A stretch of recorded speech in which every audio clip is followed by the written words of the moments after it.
गांव के बुजुर्गों, नौजवान साथियों, अपने उम्मीदवार भाई संदीप आलुकी जी, उनके साथ में जिला के प्रधान सरदार तस्वीर सिंह जी, करीवाड़ा विनोद जी बहनवार, हल्का प्रधान अभय सिंह जी गौर, तमाम इलाहाबाद हल्के के गांव-गांव से लगातार सुबह से हल्के के सरपंच साहिबान नंबरदार बोली लेकर के 25 तारीख को हरियाणा में लोकसभा के चुनाव होने जा रहे हैं।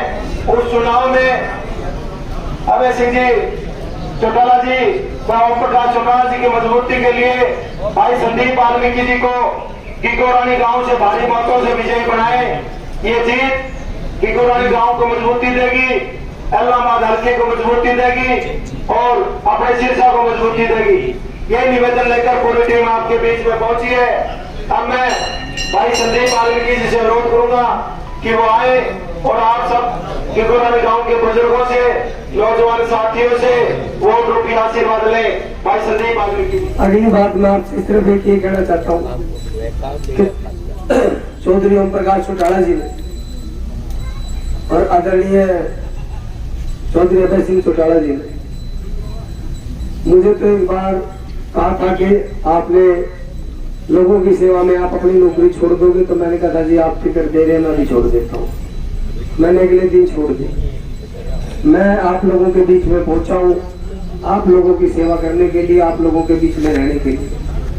बड़े बड़े शहर बहुत देख लिए, अक्सर कहा जाता है कि जी जीतने के बाद दिल्ली चला जाएगा कि चंडीगढ़ चला जाएगा, तो मैंने दोनों शहर देख रखे और यहाँ आप लोगों के बीच में रहेंगे। मेरा तो आप लोगों से हाथ जोड़ करके एक अपील ये कि आप आने वाली 25 तारीख को अपना एक एक कीमती वोट ऐनक के निशान के सामने वाला बटन दबा करके चौधरी अभय सिंह चौटाला जी को मजबूत करने का काम करें, इंडियन नेशनल लोकदल पार्टी को मजबूत करने का काम करें।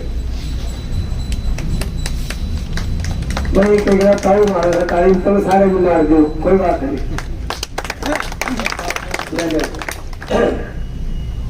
मैं भी जैसे यहाँ पहुंचा, जब आप लोगों ने मेरा भव्य स्वागत किया, मेरे से एक सम्मानी कभी कह रहे थे कि जी वो कुछ हमारे बंदे कह रहे हैं कि जी वो शैलजा जीत रही है, गलबी को उस तरीके का कि जुमला छोड़ा जाता है सभी के बीच में।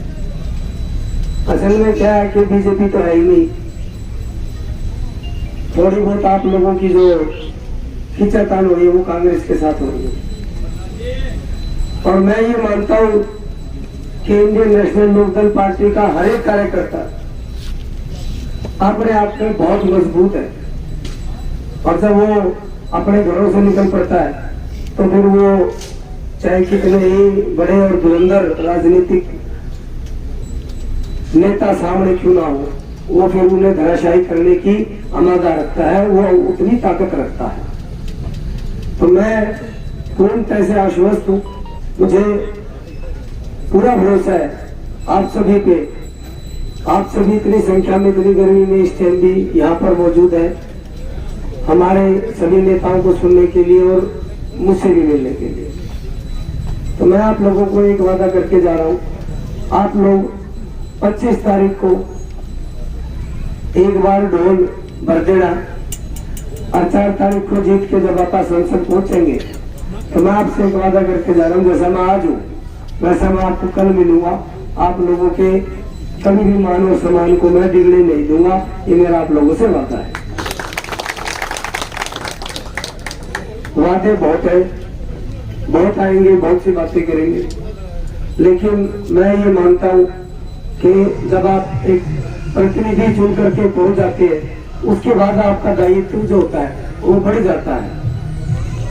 तो जब मैं वहां पहुंच जाऊंगा तब मैं अपने पूरे दायित्व पर आप लोगों को खड़ा करके दिखाने की कोशिश करूंगा और आप लोगों की मन तक पहुंचने की और आप लोगों की दिल तक पहुंचने की जरूर मैं पूरी कोशिश करूंगा। सबसे पहले तो आप सभी पत्रकार बंधुओं को मेरा नमस्कार और आपके सभी दर्शकों को मेरा नमस्कार।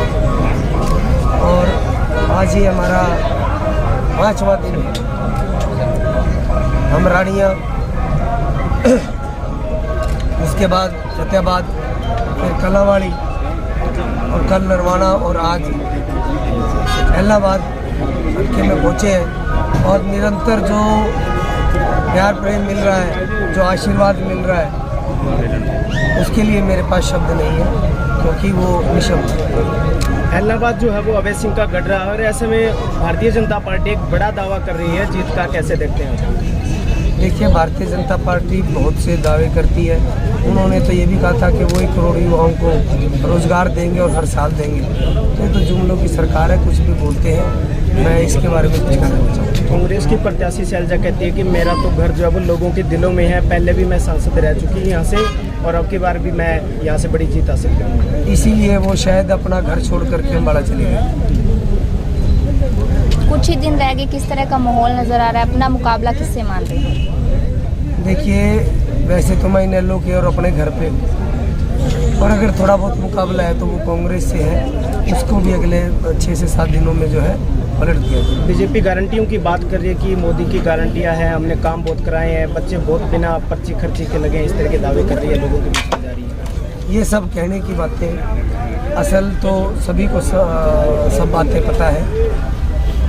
मैं इस बारे में नहीं आपको कुछ कहूँगा, क्योंकि जुमले की सरकार है, कहते कुछ है, करते कुछ है। आज तक कहा बहुत कुछ है, हुआ कुछ नहीं। और अगर सबका साथ और सबके विकास की बात है तो मैंने आपको बताया, मेरा आज 5वां दिन है, लगातार है। और पूरी सिरसा लोकसभा के हर एक हल्के को मैं घूम रहा हूँ। तो मुझे यहाँ घूमने से एक चीज़ तो महसूस हुई कि एक सौतेला व्यवहार किया गया। सिर्फ जहाँ देखने को सड़क ही नहीं मिलती है। हाँ, पता चलता है कि कभी जब चौधरी ओम प्रकाश चौटाला जी की सरकार थी, जब वो मुख्यमंत्री थे, तब उन्होंने बढ़वाई थी। उसके बाद अगले 10 साल कांग्रेस और उसके बाद के 10 साल बीजेपी ने उस पर कोई काम नहीं किया। किन मुद्दों को लेकर आप जनता के बीच जा रही हो सर? देखिए, मैं अपनी पार्टी के मैनिफेस्टो को लेकर के जनता के बीच में हूँ, और मेरी पार्टी का जो भी मैनिफेस्टो है उसके अंदर हर एक वर्ग का पूरा ध्यान रखा गया है। बेरोजगारी भत्ता युवाओं के लिए है, 7500 रुपये पेंशन, बुढ़ापा पेंशन करने के लिए बुजुर्गों के लिए है, और महिलाओं के लिए 1100 रुपये मासिक और 1 सिलेंडर मुफ्त देने की बात है, और शिक्षा के क्षेत्र में विस्तार करने की बात है। कर्मचारियों के लिए पुरानी पेंशन बहाली की बात है। तो इस तरीके के विभिन्न प्रकार के बहुत से मुद्दे हैं जिनको लेकर के बीच में है। और एक सबसे बड़ा मुद्दा सिरसा में जो नशे को लेकर के है कि इसके लिए भी कोई ना कोई ज़रूर कड़े कदम उठाए जाएंगे, और जब पहुंचेंगे तो कुछ ऐसा करेंगे कि जो अभी बताने का नहीं, उस टाइम करने का काम होगा। संदीप जी, 12 से 13 दिन रहे हैं सिरसा लोकसभा में। INLD की तरफ से कोई बड़ा कार्यक्रम हो, कोई रैली हो, इस तरह का कोई कार्यक्रम आप? नहीं, इस तरीके के भी 2 कार्यक्रम होंगे, तो अभी तक उनमें से एक कंफर्म हो पाया है। जो 20 तारीख को एक महा रैली होगी, और वो एक ऐसी रैली होगी सिरसा में कि वो सारे रिकॉर्ड तो। कौन बड़े नेता होंगे जो उसमें? देखिए जी, मेरे लिए तो चौधरी अभय सिंह चौटाला जी से बड़ा और चौधरी ओम प्रकाश चौटाला जी से बड़ा कोई लीडर है नहीं। और स्वास्थ्य के चलते चौधरी ओम प्रकाश चौटाला जी का आना या ना आना मैं नहीं कह सकता, लेकिन आदरणीय चौधरी अभय सिंह चौटाला जी